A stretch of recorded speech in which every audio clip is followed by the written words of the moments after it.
Hello, North Haven, and welcome to another edition of Sports Talk. Tonight we have a list of topics ranging from international basketball to the NFL. Today we're going to start it off with an international basketball topic that has kind of a twist to it. Justin, what do you have for us? In a recent FIBA World Cup game, Australia was defeated by Angola in a game that may have been lost on purpose. They sat players like Matthew Dellavedova and David Anderson. Group D member Goran Dragic was unhappy with this, and as he said on Twitter, basketball is a beautiful sport. There is no room for fixing the game like today. Australia versus Angola. FIBA should do something about that. So my question to you is, Jeremy, should FIBA or just sports organizations in general do something about fixing games to lose for whatever reason they have? I think that this topic is thrown up often when you have there was a situation, I think it was 2 years back, when the Bulls and Miami were fighting for 1 and 2, and the Bulls eventually clinched the 1 seed, and the teams that were around 7 and 8 were purposely trying to lose to get the 8 seed in order to play the Bulls over the Heat. A lot of people don't like it because it takes the fun out of the game. You know, if you're paying to go to this game and you're a fan, you're watching, and you see when it was the 76ers time, Andre Iguodala sitting on the bench. You're not happy with that. You'd rather see these guys on the court. But it is a strategy too. Basketball, as much as you want to have your fans be happy and whatnot, you have to set yourself up to have success in the postseason. And this actually helped the 76ers. They actually ended up beating the Bulls in that series. In this situation, I think Angola was trying to get by facing the United States, right? Facing the United States in the it was Spain. USA. It was the United States in the finals. If you can delay facing the best team, that's obviously the best thing for you. That's just one more game for you to correct something that's going wrong or fix something that you want on defense or anything like that. But it's obviously a part of the game. Popovich does it all the time with Duncan and Ginobili. He sits them in big-time games. And it's bad for ratings on TV. You're not going to watch a game when these guys aren't on. But ultimately, when you look at this, it's a strategy. And I think that I wish it wasn't in the game. But if I'm a head coach and I'm in a situation like Angola was in, I'm doing the same thing. I'm avoiding the United States as long as I can. So as much as I'd like to see it involved as a fan, I think it's the right move for them. I feel like in this situation, Goran Dragic was mainly upset because Angola lost, they were forced to play the United States versus another team. I feel like if it was another situation, I don't think he would come out and say this. However, I do think he has a point with it is a beautiful sport. And the other thing is, too, if, for example, Angola didn't, say they won, or Angola lost and Australia wound up playing United States, they're going to have to play them eventually anyway. So I figure if you're going to lose them now or later, I understand if you win versus them later, maybe you have a better chance of winning the title, and you do want to see them as late as possible because who knows, maybe somebody gets hurt on United States. But I do agree with you in the fact that you got to do what it takes to win, whether that is losing on purpose or even some teams will rest their starters to give them what they need is rest. For example, the Spurs against the Heat last year, the Spurs were getting Greg Popovich was getting some criticism on why he sat Tim Duncan and Manu Ginobili and Tony Parker in Miami because fans come to see the big three. They don't want to see. No offense to Patty Mills and the Danny Greens, but they want to see the big three against the Heat's big three. They don't want to see the other substitutes. So that's why I agree with both sides. I think Goran Dragic was a little out of line here with what he said, just because I feel like if it was his team in the situation, I feel like he wouldn't get upset. But overall, I think I'm gonna agree with you in the sense that they should do what they have to win. But I don't like the fact that I don't like watching a game that's a team's losing on purpose. Clearly, I think it's different if it's in the regular season, like what Popovich was doing. I don't agree with that. I think that's wrong. These guys do need rest, but that's a regular season game. That's a game that you should just play normally. There's no reason to sit your starters for that reason. I understand it in a tournament or in the finals maybe or a playoff game.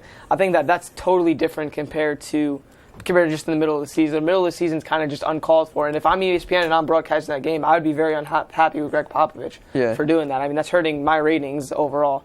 So I think that it's appropriate at times, but there's also times where it's just a problem. So you're thinking best case scenario for the team is what they should do in making that decision. Exactly.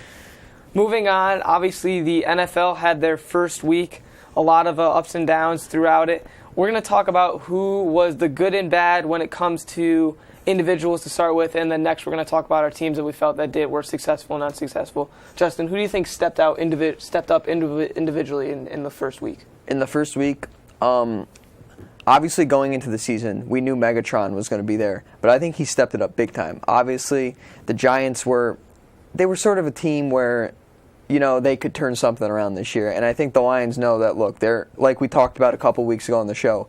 We agreed that, or we both said that either the NFC North was one of the toughest or the toughest divisions in the league to win. So I think this is a key game for them to win. He had a great game. Another guy who I think stepped up. I'll tell you who didn't step up. Tom Brady should have got that win down in Miami. Yeah, I can't. I don't know. What do you think? I think that a guy that stepped up, a guy that a lot of people overlooking, and E.J. Manuel for the Bills. They were able to beat Chicago in Chicago. There were rumors that he had a really good pregame speech the night before. The offense met up, and a lot of people were saying that he was really inspiring. Not normally a guy that's very outspoken and looking to lead by what his words, but they said that he had a lot of impact on the team beforehand.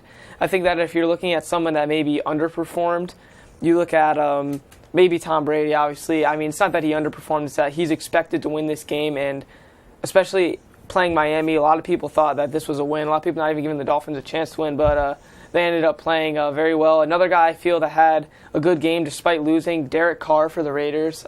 Really the only rookie quarterback that started in Week 1. I think he played well for what he had. The Jets defense did play well against him, but he was really very commanding. He looked like a veteran in there. He really didn't have the first game jitters like a lot of people thought he would. I mean, he obviously didn't lead them to a win, but he did look good. He was calling audibles at the line despite his lack of experience. I think that Derek Carr could be good for Oakland. I think it's a matter of if they can figure out maybe the running game with Maurice Jones-Drew and Darren McFadden. I don't think this team's necessarily going to make a run in the playoffs, but I do think that they can have some success. A guy I was a little disappointed with was Keenan Allen from San Diego, a guy I had on my fantasy team. I think that he could have had a much better game. He was targeted, I think it was 10 times and only had caught 5 passes. I think that he's a better wide receiver than that. I mean, only his second year. He's still young, still a lot of potential, but I think he could have played a much better game. And a lot of people, I think another good team was the Detroit Lions. A lot of people are kind of looking at the Giants end of this and how they didn't play well, but I mean, the Lions I feel like are a good team. I don't think they're necessarily going to win the NFC, but I think they are a team that could win. And then you look at maybe one more bad team, the Saints losing to Atlanta, just because this is a team that was favored to win the game. They still played well. I mean, they didn't have a bad game, but I mean, any loss is disappointing for them. To give credit to another guy, my mind went blank a couple minutes ago, but I want to give Percy Harvin some credit. Coming off that injury last year, obviously he played in the Super Bowl, but that wasn't a big step in. Finally healthy, starting the season, and I think he had a really good game. Obviously, the Seahawks are a dominant team, so you can't give him all the credit, but I think he was a key contributor to that, and I think he picked it up coming off that injury, and I hope he stays healthy for the season because he's a good player. And then going back to the Saints, you have Mark Ingram played very well. He was a first-round pick a couple years back. Not that he hasn't played up to his potential, but he really has been a featured back in the offense. I mean, when Darren Sproles was there, he would get the majority of the handoffs, or it would be Pierre Thomas or one of them. But he played very well for them. I think that he could be big coming up for the rest of the season. I know plenty of people who had Ray Rice on their team picked up Mark Ingram because as a backup to Ray Rice because of we all know what happened to Ray Rice, but as a suitable backup for a player like Ray Rice. So. And moving on, we're going to talk about some teams that impressed us and didn't impress us. Justin, what are your thoughts on that? A team that really impressed me, not just because I'm an Eagles fan, I just think they were down 17-0 going into the second quarter.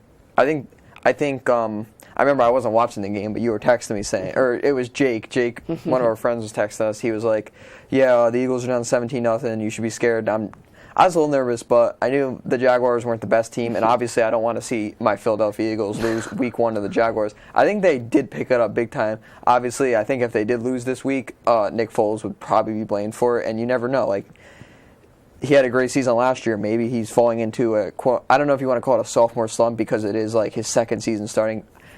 A team I wasn't impressed with, as we just talked about, I didn't like what the Saints did. I think, in my opinion, they should be the favorites to win this division. Obviously, the Falcons, hey, they're a pretty good team. They did get Julio Jones back, who I think had a great week too. And I just think they should have won this game and get off strong. And I think they could take the Panthers' title of the NFC South back this year. But it's not over yet, but I just wasn't impressed with their Week 1. Yeah, you brought up the Panthers. I think that they deserve a lot of props for what they did. Obviously, Cam Newton wasn't able to play, and they ended up winning with Derek Anderson at quarterback. I think that was a big step for them. Their defense was great last year. They looked like they stepped off to the right foot. Obviously, Tampa Bay, not the most potent offense in the league, but Doug Martin's on that team. He obviously got hurt, but they have some weapons on the team that could have hurt them, but they were able to still win despite having their backup quarterback in. A team that I didn't necessarily like their performance was really pick Baltimore or Cincinnati in this game. I didn't think either teams really played well. I mean, you can still win a game and not play well. Really, they exchanged horrible coverages with the A.J. Green and Steve Smith touchdowns. So I really wasn't impressed with either of these teams. I had high hopes for the Bengals, honestly. I thought that they could maybe make the next step to become a team to reckon with in the AFC. But after the last game, I'm still doubting them.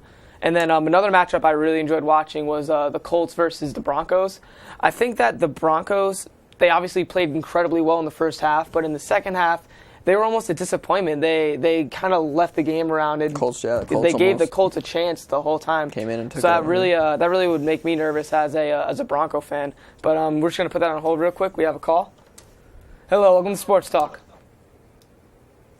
Hello? Hello? Hello? What's going on? Hey guys. Big Giant fan. I'm just beside myself with the loss on Monday night. You guys have any input on that? And I'd like to stay on the line and listen to your response if I can. Sure, why not? The Giants, I feel like they tried to almost change too much in the offseason. Obviously, they basically changed their entire offense and their entire defense. I think that this team still isn't prepared for the season. I think they would have loved to have a couple more weeks of preseason or training camp or whatever it is, but they're definitely not ready for the season at this point. Eli Manning is basically on his back the entire game. He has no time to throw. The running game's just not there, and the defense, Calvin Johnson basically tore them apart all game. Yeah. I think that if they just have more time, they could definitely put it together somehow. But I think that it's really going to come down to if they run out of time. If they start 0-6 again, then you're probably not going to see them in the postseason. But if they can maybe put it together in the coming weeks, that could help them out. What do you think, Justin? Big thing with the Giants this division isn't good at all. Not that it's not good, but it's up in the air. So I think the Giants, if they could string a few wins last year, I mean, they started off 0-6, and they were still in playoff contention last year early in the season. I think they won't start 0-6. I think they'll probably be in the 3-3 range, maybe 4-3. However, I think the Giants just got outplayed by a better team in this situation. So, like, for example, I think if they would play, say, Baltimore or Cincinnati, I think they would have come out with the win. However, I think if you're going to face a guy like Calvin Johnson or even a guy like A.J. Green or any of the elite receivers, Julio Jones, you need a better secondary than this. So it's almost saying, like, if you're playing any good receiver, I mean, nobody's going to be at Calvin Johnson level, but if you're playing any good receiver, because of your secondary, you're going to lose. And the fact that their offensive line is bad, I just think they need to pick it up. But they do have a shot at winning this division. So do you think the Giants could beat Arizona next week? I hope so. What are your thoughts on the Giants? Well, they got Larry Fitzgerald, so. Hey guys, thanks for taking my call. I appreciate it. No problem. Have a good night. Getting back to the Indianapolis-Denver game, I think that, as I said, Denver was kind of disappointing because they left the Colts hanging in there. They had a chance at the end of the game. Obviously, Andrew Luck had an interception at the end, but the Colts really impressed me. I feel like this is that team in the NFL that you have to put away when you have the chance. They're always going to be coming back. You saw it in the playoff game they had against the Chiefs last year. That was crazy. They had a crazy comeback on them, ended up moving on. I think that this is that team that you don't want them to have the ball at the end of the game because you don't know what they can do. I mean, they added Akeem Nicks this offseason. You have Akeem Nicks, T.Y. Hilton, Reggie Wayne, Dwayne Allen looked really good in the game they played. So I think that this team could definitely have an impact in the AFC. I always like seeing them. I'm waiting for Andrew Luck to make that step to become the elite quarterback. I think he's on the cusp of it. We all had him in our top 5. Exactly. So. I think he's on the cusp of it. I think that he can win a Super Bowl in the next 2 to 3 years as long as there's improvements on the defense and maybe if he can gain one more weapon like a tight end, like even if Dwayne Allen can morph into a Jimmy Graham or a Rob Gronkowski type player, then I think that Colts team could easily become the best team in the AFC. Moving on, we're going to talk about something similar to a Jimmy Graham or a Rob Gronkowski. We're going to see who we would pick as a best offensive weapon in the NFL other than obviously a quarterback. So basically a wide receiver, a running back, a tight end. Who would you want to start your franchise with if you have a quarterback like Peyton Manning to be his number one guy? If you had a guy like Peyton Manning, I don't know if I'm going to go with Peyton Manning as my QB. I think because, say, if you picked a guy like Calvin Johnson, is Peyton Manning going to is he going to be able to throw downfield like, say, a Matthew Stafford? But just in general, the best offense player, I'm going to go with Calvin Johnson as far as just he could take over a game. Doesn't matter who's guarding him, if it's Richard Sherman or anybody. He's going to take over in that secondary. Another guy I got to give props to is Adrian Peterson. Coming off that ACL injury and then winning MVP is no joke. However, his Vikings aren't the best team in the league, and they are in that tough division, as we said. I just think a guy like Adrian Peterson could carry his team no matter what, and that's what you want in a guy who's leading your offense. Obviously, a QB like Peyton Manning or Tom Brady is going to lead your offense, but I think on a team like the Vikings who don't have that QB, I think it's Adrian Peterson. Just as the Lions, they don't have that elite QB. I mean, Matthew Stafford's, you could call him maybe a star or a quality starter, but he's not by any means a Tom Brady or Peyton Manning. Calvin Johnson is the leader of that offense, and I think the leader of the team. So that's why I think those two are the most impactful offensive players in the league. But I'm gonna give Calvin Johnson the slight edge over Adrian Peterson. I think if you're looking at guys that maybe are maybe not the best, but guys that are under the radar that really perform, I think you could take a guy like Darren Sproles. Even last year when he was in New Orleans, he was an incredible weapon, a guy that catches passes out of the backfield, can run the ball effectively. I think that he's a great weapon. You look at guys maybe like Emmanuel Sanders for Denver, he was looking really good all over the field. Any of the tight ends, any of the big tight ends, Julius Thomas, Jimmy Graham, Rob Gronkowski, any of those guys you would love to have on your team. But if I'm looking at the best offensive weapon right now, I think I got to go with Percy Harvin. Just because this guy can Percy. Play slot, he can be on the outside, he can even run the ball. I mean, there's very few wide receivers that have the speed to consistently gain 10-plus yards on an end around every time, or a reverse, or whatever you want to call it. This like guy, he always gets around the corner. He's always making plays. He can even punt return, kick return. He's even an aspect in special teams. I think that if you have a guy that's just an all-around great player like that, it's hard to argue against him. I mean, I don't know how you're going to cover him. The Packers definitely didn't know how they were going to cover him going into the game. Especially with that defense of the Seahawks. Exactly. I think that's got to be the best weapon. If you're looking at running backs, I mean, take your pick. Adrian Peterson, Marshawn Lynch. I'll have any of them on my team. Any of those guys are great. LeSean McCoy, another Darren Sproles type guy, can make plays out of the backfield, whether it's receiving the ball, rushing, anyway. Any of those guys I'll take on my team if I got a quarterback like Peyton Manning or someone at an elite status for him to be his go-to guy. I mean, even Demaryius Thomas on his team, I don't think I'd consider him one of the best, but he's still a solid receiver and gets the job done for him. But if I'm picking the overall best, I think I got to go with Percy Harvin just because he's so dynamic in what he could do. You just got to stay healthy. Yeah, no, if he stays healthy for a full season, it's unknown what this guy can do. He can put up crazy numbers for that Especially with offense. that great defense. And I mean, Russell Wilson's not the best QB, but he's a solid Seattle. QB. Seattle is definitely going to be a team to reckon with. Obviously, coming off a Super Bowl win, you wouldn't expect anything less. Yeah, they won without Percy Harvin, so what can they do with them? Next, we're going to pick our sleepers in the AFC or NFC. This could be a team that you think could sneak in and maybe take a wild card spot, or maybe even win a division that you're not expecting to do that. So, Justin, I'm going to start with you. We'll start with the AFC and then go to the NFC. The AFC? I'm going to go with, for the AFC, probably maybe a team like the Jets. Just because Jerry's Jets here, I just think this team is always underrated, and they seem to always get the job done, regardless if it's by a penalty against the Buccaneers or just anyway. I mean, Geno Smith, I'm not saying he's going to lead his team through the playoffs, but they do have a guy like Michael Vick there who does have some playoff experience and just NFL experience. I think that's huge for a guy like him to train Michael Vick. I love the running game they got, and they got that defense there. They got Rex Ryan.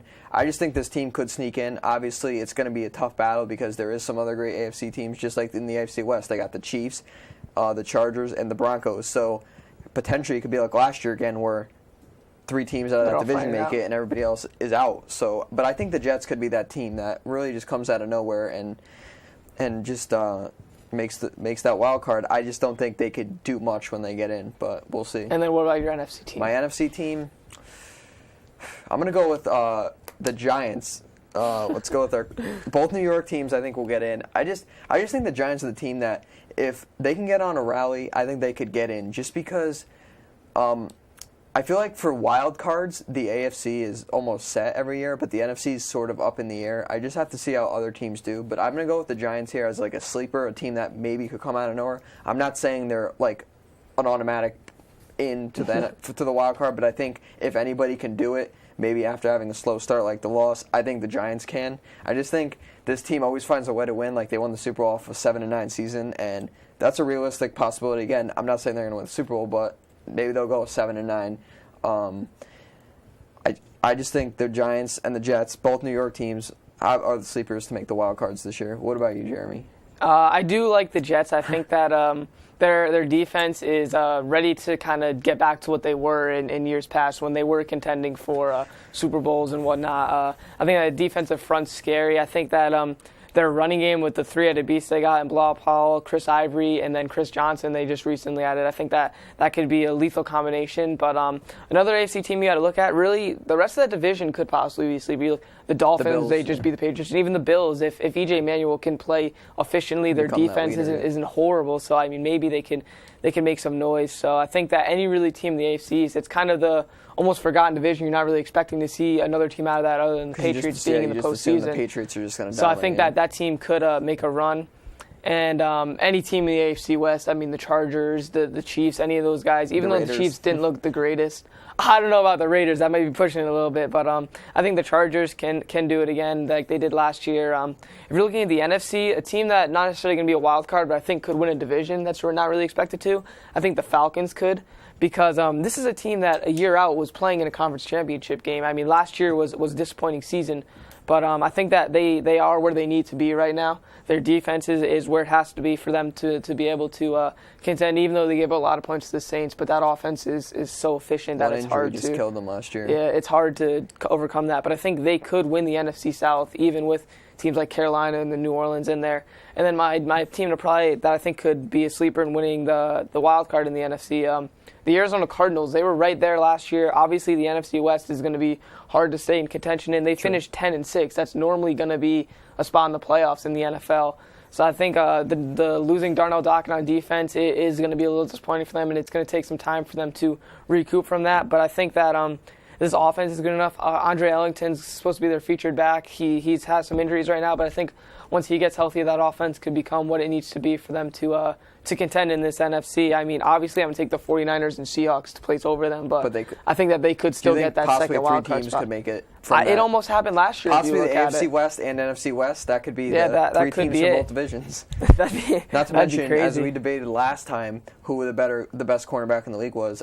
I believe 2 out of 3 of us said it was Patrick Peterson. Yeah, so I got to go with Richard Sherman on that one. You got to go with Richard Sherman, so dominant, but I believe me and Holden were saying Patrick Peterson. But I mean, we got to see how they do, you know. Yeah, I mean, it's definitely gonna be a fun year for the NFL. But moving on, we're just gonna go through the games this week. The games this week is just gonna be a quick pick and win section. So we're just gonna go through, and then Justin's gonna pick his team that he thinks is gonna win, and then I'll pick mine. The first game is Thursday night. It's going to be Pittsburgh versus Baltimore. Justin, who do you got? I'm going to go with Baltimore. I just think just because of what's going on with the Ray Rice situation, I think Pittsburgh just has a lot of momentum this year, so I'm going with Pittsburgh. I think I'm going to go with Pittsburgh too, just because of Le'Veon Bell. I think is really balancing out their running game. I think that Ben Roethlisberger can really get it going and have this offense where they need to be, and Pittsburgh defense is always good. So I think that Pittsburgh's going to take this game. Moving on, we have Miami versus Buffalo. I'm going with Buffalo here. Like you said earlier, E.J. Manuel, I think he's slowly becoming the leader of that team, and I just think it is tough, though, because Miami is coming off that big win against the Patriots. They both have momentum. I think this is going to be a great game, but I think Buffalo takes this. I think I'm going to go with Miami here just because I don't think Buffalo's going to have what it takes to stop Noshawn Moreno and Lamar Miller and Mike Wallace. I'm not saying this offense is prolific in any way, but I think that they'll be good enough to beat up on the Buffalo defense. I think I'm going to have Miami starting off 2-0. Moving on, we have Jacksonville versus Washington. Obviously, not one of the marquee matchups of the season. I'm going to go with Washington here. I just think Jacksonville is headed for another high draft pick this year, and they're trying to rebuild for the future, so I'm going with Washington. Justin, do you think Jacksonville should be starting Blake Bortles at this point? Yes, they should. Why do you think that? As I said earlier, a couple of shows ago, I said, what do you have to lose? Obviously, you don't want him to get hurt. if he does well and leads your team to a playoff in that weak division, not that the Colts are bad, but they could possibly sneak in a wild card if he does well. I'm not saying he is. If he does bad, you weren't doing good anyway. Why not start him? I don't understand what they're doing. Do you not agree with the Aaron Rodgers type system, letting the quarterback sit and learn? No, I don't agree with that. I mean, obviously you can't argue with Aaron Rodgers, but I think Aaron Rodgers would have been fine if he didn't sit out. I think hey, that, he might break some more records. I don't know. I think that for this game, I think I'm going to take Jacksonville here just because I feel like Washington's almost falling into this self-destruct mode where they don't know who their quarterback is. They don't really have an identity right now. So I think I'm just going to take Jacksonville for that Are they purpose. home, Jacksonville? Washington's home. Washington's home. I think Jacksonville's going to go on the road. They played well against the Eagles. If they played well in that second half, they could have beat them. They could be 2-0. Moving on, we have Dallas versus Tennessee. I'm going to go with the Titans here. I just think Dallas is just falling apart this season. That this conference, everybody's falling apart. We got Dallas doesn't know what they're doing on defense. We got the Redskins don't know what they're doing on offense besides Alfred Morris. That's why I think it's wide open for the Giants. I'm going to go with the Titans here. I'm going to pick the Titans too. I think that this team could potentially be another one that sneaks into a wild card spot. Yep. Then we have Arizona versus the Giants. I'm going to go with the Giants here. I think they're going to start 1-1 here. And I think they'll be 3-3 after 6 games. I don't think I could pick that. I don't think I could pick that Giants team. I got to go with Zona here. Then we have New England versus Minnesota.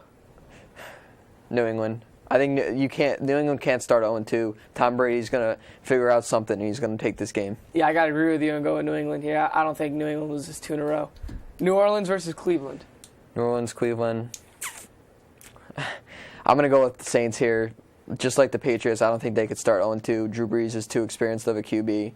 They got Jimmy Graham, so I'm going with them. Watch out for my favorite slot receiver, Brendan Cooks, rookie out of New Orleans. Played well last week. I like him. I think that New Orleans is going to take this one as well. Atlanta versus Cincinnati. This is a close game. I'm going to go with Cincinnati here. I just think Atlanta is... I just don't think they can keep the momentum going off that win. I like Atlanta in this game. You think they're starting 2-0 as well? I think that they could be the biggest shock of this year. I think that they could have a really good year. I like Atlanta. Moving on, we have Detroit versus Carolina. Detroit. I'm going with Detroit. I honestly think this team's they're going to have a great season this year. I could see a 10-6, 11-5 season out of Detroit this year. I think if Cam Newton plays, Carolina wins, but I'm going to have to go with Detroit because I don't think he's going to play. These ones are going to have to go really quick here, man. Right. So we have St. Louis, Tampa Bay. St. Louis. I'm going to go Tampa Bay here. Seattle versus San Diego. Seattle. Yeah, I can't go against the Birds right now. Houston versus Oakland. Oakland. I got Oakland taking this game. Davion Cline is out. Yeah, I got to go with Oakland too. I don't see Houston pulling this one out. The Jets versus Green Bay. Going with the Jets here. Same. That's my upset pick. Let's go. Jets going to win this one. Kansas City versus Denver. Ooh, Denver. I'm taking Denver too. I didn't like what Kansas City put out in Week 1. Chicago versus San Francisco. Going with San Francisco. Chicago. Starting out with 2. Chicago's going to win this one, I'm telling you. All right. Philly versus Indy. Philly. Indy. That's going to be one heck of a matchup Go this week. Colts. Well, that's all we have for this edition of Sports Talk. I'm Jeremy Farina. I'm Justin Palillo. We'll see you guys next week. Thanks for watching.